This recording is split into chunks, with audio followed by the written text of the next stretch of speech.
చిత్తూరు జిల్లా Kuppam TDP incharge బాధ్యతల నుంచి కంచర్ల శ్రీకాంత్ ను ఆ పార్టీ జాతీయ అధ్యక్షుడు సీఎం చంద్రబాబు నాయుడు తప్పించారు. ఇకపై నియోజకవర్గ వ్యవహారాలను తానే చూసుకుంటానని సీఎం తెలిపారు. అయితే చంద్రబాబు సొంత నియోజకవర్గం నుంచి శ్రీకాంత్ ను తొలగించడంపై సోషల్ మీడియాలో ఆరోపణలు వెల్లువెత్తుతున్నాయి. ఇవన్నీ అవాస్తవాలని, సీఎం ఏ పని చెప్తే ఆ పని చేసేందుకు సిద్ధంగా ఉన్నానని శ్రీకాంత్ స్పష్టం చేశారు. అందులో భాగంగానే తనకు రాష్ట్ర స్థాయి పనులు అప్పజెప్పినట్లు చెబుతున్న ఎమ్మెల్సీ కంచర్ల శ్రీకాంత్ తో మా ప్రతినిధి కిరణ్ ఫేస్ టు ఫేస్. రాష్ట్ర ముఖ్యమంత్రి చంద్రబాబు నాయుడు సొంత నియోజకవర్గం కుప్పానికి ఇన్ఛార్జిగా ఉన్నటువంటి ఎమ్మెల్సీ కంచర్ల శ్రీకాంత్ గత కొద్ది రోజులుగా అక్కడి నుంచి లేరు, వేరే దానికి తీసేశారనే కొన్ని విమర్శలు అయితే వస్తున్నాయి. అయితే ఇదే అంశంపై మనతో మాట్లాడడానికి ఎమ్మెల్సీ కంచర్ల శ్రీకాంత్ మనతో పాటు ఉన్నారు. సార్ని అడిగి మరిన్ని విషయాలు. సార్ చెప్పండి సార్, కొద్ది రోజుల నుంచి కూడా ఎమ్మెల్సీ శ్రీకాంత్ని కుప్పం నుంచి తప్పించారు అనే వార్తలు వస్తున్నాయి. ఏంటి సార్ దీని వెనకాల ఉన్న పూర్తి వివరణ ఏంటి అసలు? అంటే ఇది చెప్పాలంటే కూడా చాలా తమాషాగా అనిపిస్తుంది. చంద్రబాబు నాయుడు గారు ఆలోచన చేసిన విధానం వేరు.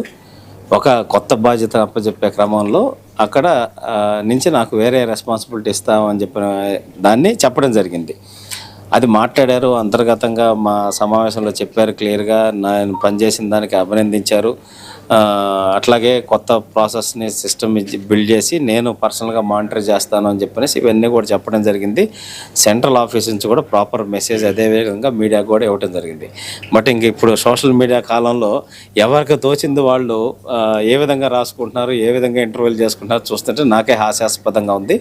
100% చంద్రబాబు నాయుడు గారు ఇచ్చిన బాధ్యతని మనసా వాచా కర్మ పర్ఫెక్ట్గా ఎగ్జిక్యూట్ చేయడం జరిగింది.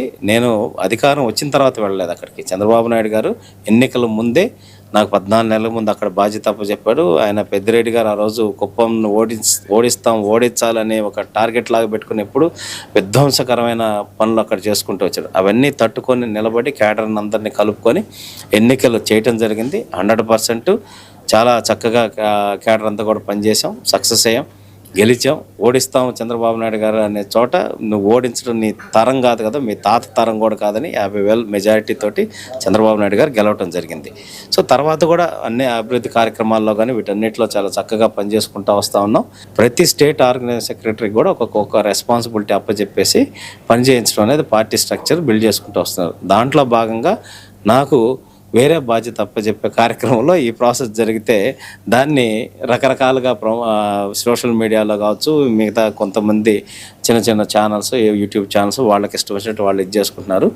చివరిగా సార్, ఎందుకంటే చంద్రబాబు నాయుడు సొంత నియోజకవర్గం, ఎందుకంటే ఆయనకి అత్యంత దగ్గరగా ఉండే ఆప్తులు అక్కడ ఉండే నియోజకవర్గంలో ప్రజలందరూ కూడా చంద్రబాబు నాయుడుకి ఎంతో నమ్మి ఉంటారు. అక్కడ చంద్రబాబు నాయుడు లేకపోయినా కానీ ఓట్లేసి మరీ గెలిపిస్తున్నారు. అంటే ఆయన తర్వాత మీరు అక్కడ అంత దగ్గరగా ఆ ప్రజలకు ఉన్నారు, ఎలా నిన్ను ఆదరించారంటారు? 100% అక్కడ ప్రజలు అనేవాళ్ళు నిజంగా చాలా ఆప్యాయత ప్రేమలకు ఉండేవాళ్ళు. 100% అటువంటి చంద్రబాబు నాయుడు గారు నన్ను పంపించారు కాబట్టి నాకు అంతే గౌరవం ఇచ్చి నాతో అంత ప్రేమగా అభిమానంగా ఉన్నారు. చంద్రబాబు నాయుడు ఏదైతే చెప్పినాడో ఎలక్షన్ మూవ్మెంట్లకు సంబంధించి కొంతమంది సమాచారం మేరకు అక్కడ చంద్రబాబు నాయుడు ఓడిపోతారు కుప్పంలో కూడా అనే దాన్ని పక్కకు పెట్టించి మీరు భారీ మెజార్టీతో చంద్రబాబు నాయుడు మళ్ళీ ఆ విధంగా తీసుకొచ్చి మీరు పూర్తిగా సక్సెస్ఫుల్ అయినారనేసి చెప్పుకోవచ్చు అంటారు. అంటే చంద్రబాబు నాయుడు గారిని ఓడిస్తాం అని చెప్పేది వాళ్ళు మాట్లాడారు, కానీ అది అసలు జరిగే పని కాదు అక్కడ. అంటే వైసీపీ వాళ్ళు ఆ విధంగా ప్రాపగాండా చేయటం, వైనాట్ 175 వైనాట్ కుప్పం అని చెప్పనేసి ఒక సైకలాజికల్ గేమ్ ఆడారు, కానీ గ్రౌండ్లో వాస్తవ పరిస్థితులు అవి కాదు. చంద్రబాబు నాయుడు గారిని ఓడించేది వాళ్ళ తాత్తరం కూడా కాదు. నేను అది కూడా చెప్పాను. ఆయన 30 సంవత్సరాలు అక్కడ ప్రజల కోసం తాగటానికి నీళ్లు లేని పరిస్థితుల నుంచి ఈరోజు అద్భుతమైన అభివృద్ధి కార్యక్రమాలు చేసి 30 ఏళ్లలో వాళ్ళ జీవన ప్రమాణాలు మార్చే దగ్గర నుంచి, వాళ్ళ పిల్లలకు చదువుల దగ్గర నుంచి, విద్యా సంస్థల దగ్గర నుంచి, మెడికల్ కాలేజ్ దగ్గర నుంచి ఒకటి కాదు 1 గంట చెప్పచ్చు చంద్రబాబు నాయుడు గారు అక్కడ చేసిన అభివృద్ధి. కాబట్టి గుండెల్లో చంద్రబాబు నాయుడు గారి మీద అభిమానం అనేది అక్కడే ఉంది. ఒక భయానకమైన వాతావరణం క్రియేట్ చేసి ఏదో చేయాలని చూశారు వాళ్ళు. అది జరగలేదు, జరగదు, భవిష్యత్తులో కూడా జరిగే పరిస్థితి లేదు. Thank you. ఇది మొత్తం మీద ఏదైతే రాష్ట్ర ముఖ్యమంత్రి చంద్రబాబు నాయుడు సొంత నియోజకవర్గంలో ఇన్ఛార్జ్గా ఉన్నటువంటి కంచర్ల శ్రీకాంత్ ఆయన మనోగతం చెప్పుకున్నాడు. అంటే కుప్పం నియోజకవర్గ ప్రజలు ఎంతగానో ఆదరించారు. అంతేకాకుండా చంద్రబాబు నాయుడు ఏ పని చెప్పినా ఆ పనిని సమర్థవంతంగా చేసుకుంటూ పోతూ కూడా ముందుకెళ్తానని చెప్పేసి కూడా ఎమ్మెల్సీ కంచర్ల శ్రీకాంత్ చెప్తున్న పరిస్థితి అయితే కనిపిస్తూ ఉంది. కెమెరా పర్సన్ జయప్రకాష్తో కిరణ్, 99 టీవీ.